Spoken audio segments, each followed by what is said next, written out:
बिस्मिल्लाहिर्रहमानिर्रहीम। अस्सलाम वालेकुम। कैसे हैं आप सब? उम्मीद करती हूँ आप सब बिल्कुल ठीक होंगे। आज की वीडियो है क्लास 5 की न्यू ऑक्सफोर्ड प्राइमरी साइंस पर।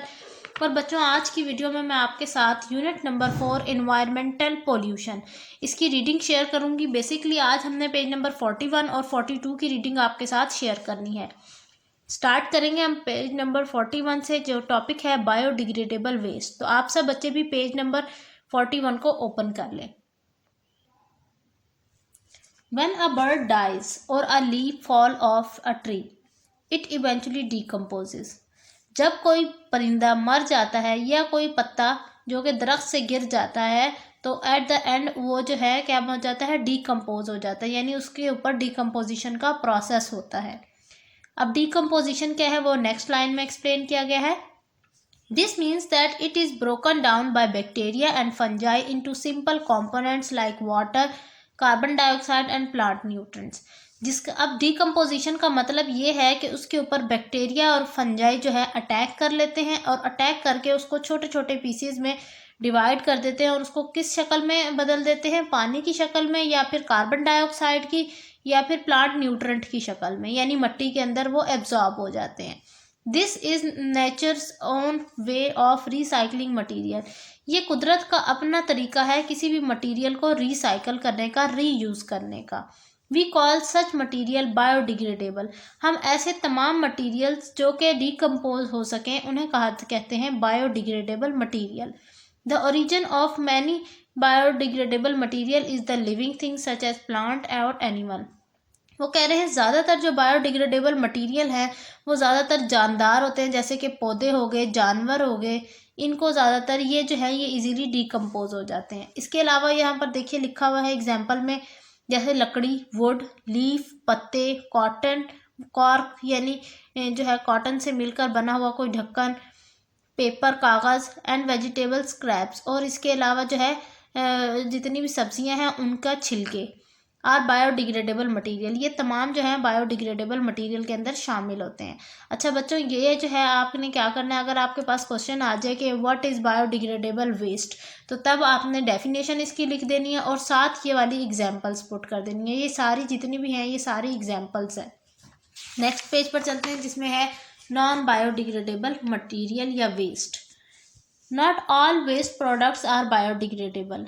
तमाम जितने भी इस यूनिवर्स में चीज़ें हैं वो सारी डिग्रेडेबल नहीं होती, यानी वो इजीली, वो ज़रूरी नहीं है कि तमाम ही डिकम्पोज हो। व्हेन समथिंग कांट डिकम्पोज और decay for many years we call it non biodegradable. ऐसी चीज़ें, तमाम चीज़ें जो कि डिकम्पोज ना हो सकें सालों गुजरने के बाद भी, उन चीज़ों को हम कहते हैं non biodegradable waste. If non-biodegradable pollutants enter rivers, they will kill plants and animals in the water.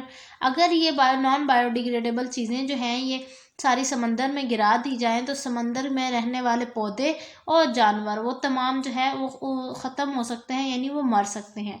Non biodegradable waste on land looks horrible and can harms the soil and wildlife. और जितने भी non biodegradable waste materials हैं वो अगर ज़मीन पर गिरे हुए हों तो वो बहुत बुरे लगते हैं और वो बहुत ख़तरनाक हैं मिट्टी के लिए भी और जंगली ज़िंदगी के लिए भी, यानी एनिमल्स लाइफ के लिए भी। अब नॉन बायोडिग्रेडेबल मटेरियल्स कौन कौन से देखिए, यहाँ लिखे हुए हैं। Things made of metal, metal से बने हुए, ceramics, forms and glasses are non biodegradable waste. ये वो तमाम चीज़ें हैं जो कि डिकम्पोज नहीं हो सकती। अब चलते हैं way to reduce the impact of non biodegradable material on the environment, कि किस तरह से हम जो है नॉन बायोडिग्रेडेबल मटेरियल्स के जो असरात हैं एनवायरनमेंट पर उसको किस तरह कम कर सकते हैं। Say no to plastic grocery bags. सबसे पहला आपने क्या करना है, आपने जो ये शॉपर हैं प्लास्टिक के जो होते हैं ये हमने इस्तेमाल नहीं करने। Do not bye non biodegradable way plastic coated और फॉयल पेपर। कभी भी ऐसी चीज़ें नहीं खरीदनी जो कि प्लास्टिक से बनी हों या फिर उन पर फॉयल लगा हुआ हो। डू नॉट वेस्ट पेपर, कभी कागज़ को ज़ाया नहीं करना। राइट ऑन बोथ साइड, दोनों साइड्स पर लिखना है, कभी ऐसे नहीं करना कि एक साइड पर लिखा और बस। री यूज़ इन्वेलप्स, इन्वेलप्स का इस्तेमाल करना है बार बार, यानी एक दफ़ा इस्तेमाल किया और फिर फेंक दिया, ऐसे नहीं करना। एंड पेपर बैग्स, और इसके अलावा कागज़ के बने हुए bags. Reuse paper bags and envelopes, buy items made of recycled material. ऐसी चीज़ें खरीदनी है जो कि रिसाइकल या रीयूज हो सकें। Recycle containers you can't use. इसके अलावा रिसाइकल कंटेनर्स, ऐसे कंटेनर्स इस्तेमाल ही नहीं करने आपने जो जिनको आप दोबारा इस्तेमाल ही ना कर सकें या उनको ज़्यादा यूज़ ना कर सकें, एक यूज़ से ही फिर उसके बाद दोबारा उसको यूज़ करने की नौबत ना आए। Some material such which do not decompose can be recycled in different way. वो कह रहे हैं वो चीज़ें जो कि डिकम्पोज नहीं हो सकती, यानी नॉन बायोडिग्रेडेबल मटीरियल्स हैं जो उनको दोबारा इस्तेमाल करने के कुछ तरीके। Bottles can be crushed and the glass can be used again.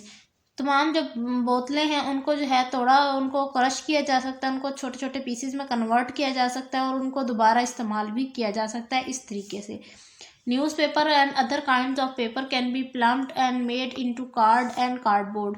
वो कह रहे हैं जो न्यूज़पेपर जो हम बाहर थ्रो कर देते हैं और जो कागज़ात हैं उनका इस्तेमाल, जितने भी कागज़ हैं पेपर हैं, वो उन सब का इस्तेमाल हम कहाँ कर सकते हैं? उनका इस्तेमाल हम मुख्तलिफ़ तरह के कार्ड्स बनाने के लिए कर सकते हैं, कार्डबोर्ड बनाने के लिए कर सकते हैं। Tin, steel and metals can be melted and recycled. इसके अलावा टिन और स्टील और मेटल से बनी हुई चीज़ों को मेल्ट करके उनको दोबारा इस्तेमाल किया जा सकता है। Sometimes we find other ways to use some material such for example in new structures. इसके अलावा हम दोबारा भी कुछ मटीरियल का इस्तेमाल करते हैं मुख्तलिफ़ तरीक़ों से। बाज़ औक़ात कोई चीज़ बनाने के लिए, जैसे अब हम मेटल के किसी पीस का इस्तेमाल कर सकते हैं कोई अपना प्रोजेक्ट बनाने के लिए, तो इस तरह से। अब बात आ जाती है कॉजेज़ ऑफ पोल्यूशन, कि पोल्यूशन की क्या क्या वजूहात हैं। Most waste end up being buried और piled up in big heaps. ज़्यादातर जो गंद वगैरह होता है वो हम या तो दफना दिया जाए, यानी ज़मीन के अंदर डाल दिया जाए और मिट्टी ऊपर डाल दिया जाए, या फिर जो है उसको एक ही जगह पर इकट्ठा कर लिया जाए। It does not look pleasant, ये अच्छा तो नहीं लगता है, and is not good for health, और ना ही ये सेहत के लिए अच्छा है। Some of it attract micro organism. कुछ ऐसे पोल्यूशन के मेटल्स हैं, जैसे कोई कुछ ऐसे जो मटेरियल्स हैं जो कि अपने जो छोटे छोटे माइक्रो ऑर्गेनिजम्स को भी अपनी तरफ मतवज्जो करते हैं। लाइक फ्लाइज हो गई, कॉकरोचेज हो गए, रैट्स हो गए, which can also spread disease. ये भी जो है बीमारियां फैलाने की वजूहात बन सकते हैं। We are polluting our planet by activities which produce very harmful substances। हम अपने इर्द गिर्द के माहौल को गंदा कर रहे हैं, अपने ज़मीन को गंदा कर रहे हैं, मुख्तलिफ जो है जरासीम या मुख्तलिफ जो है हार्मफुल सब्सटेंसेस को गिरा कर। These substances can make the air, land और वाटर डर्टी एंड इम्प्योर। ये जितने भी सब्सटेंसेस हैं ज़मीन को, हवा को, पानी को गंदा कर रहे हैं और इम्प्योर कर रहे हैं। दिस डैमेज कैन हार्म्स और किल लिविंग ऑर्गेनिज्म। इसके अलावा ये जो तमाम चीज़ें हैं, ये सारी जितने भी ये एलिमेंट्स हैं जो पोल्यूशन की वजह बनते हैं, ये जो है लिविंग ऑर्गेनिज्म के लिए भी एक ख़तरा है। We all need to work to change our habits so that we reduce the effect of pollution. हमें चाहिए कि हम अपनी आदत को बदलें, अच्छी आदत अपनाएं, ताकि पोल्यूशन का जो असरात हैं वो कम से कम हो सकें। ये थी बच्चों मेरी आज की वीडियो। इंशाल्लाह नेक्स्ट वीडियो में हम पेज नंबर 43 को डिस्कस करेंगे। मिलती हूँ नेक्स्ट वीडियो में। अपना बहुत सारा ख्याल रखिएगा, मुझे दुआओं में याद रखिएगा। अल्लाह हाफिज़।